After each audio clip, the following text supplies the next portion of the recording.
ബഹുമാനപ്പെട്ട ശംസുൽ ഉലമ ഇ.കെ. ഉസ്താദ്, അല്ലാഹുവേ അവിടുത്തെ ദറജ ഉയർത്തി കൊടുക്കണം റഹ്മാനെ. തുല്യതയില്ലാത്ത കേരളം കണ്ട പണ്ഡിതനാണ് ശംസുൽ ഉലമ ഇ.കെ. ഉസ്താദ്. ഒരിക്കൽ UAE-യിലേക്ക് വിസിറ്റിങ്ങിന് ചെന്നു ശംസുൽ ഉലമ.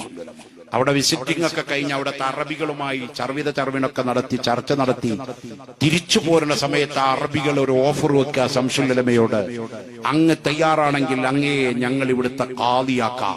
നമ്മുടെ ഇവിടുത്തെ മഹല്ല് ഖാദി പോലെയല്ല, ദുബായിലെ ഖാദി എന്ന് പറഞ്ഞാൽ കോടതിയിലെ ഖാദിയാ, ഇവിടുത്തെ ചീഫ് ജസ്റ്റിസാണ്, ഇവിടുത്തെ ജഡ്ജിയാണ്. ആ ജഡ്ജിയാക്കാൻ ഞങ്ങൾ അവിടെ, അങ്ങ് തയ്യാറാണോ? ശംസുൽ ഉലമയോട് ചോദിക്കുകയാണ്. ആ പാണ്ഡിത്യം കണ്ടിട്ട് ബഹുമാനപ്പെട്ട ശംസുൽ ഉലമ ഖദ്ദസല്ലാഹു സിർറഹുൽ അദീദ് വലിയന്നെ ശംസുൽ ഉലമി, ആ മഹാൻ പറഞ്ഞു, ഇല്ല, താജുൽ ഉലമയുടെ ഉസ്താദാണ് ശംസുൽ ഉലമ, താജുൽ ഉലമയുടെ ഉസ്താദാണ് ശംസുൽ ഉലമ, ഇൽമിന്റെ ബഹറാണ് ശംസുൽ ഉലമ.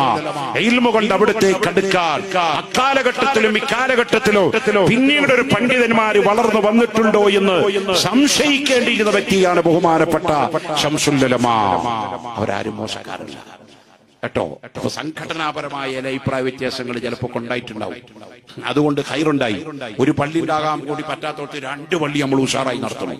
ഒരു മദ്രസ കൂടി നടത്താൻ കഴിയില്ലാത്തോട്ട് 2 മദ്രസയും ഉഷാറായി നമ്മൾ നടത്തണോ. രണ്ടും സുന്നത്ത് ജമാഅത്തിന് അഭിമാനമാണ്. അതുകൊണ്ട്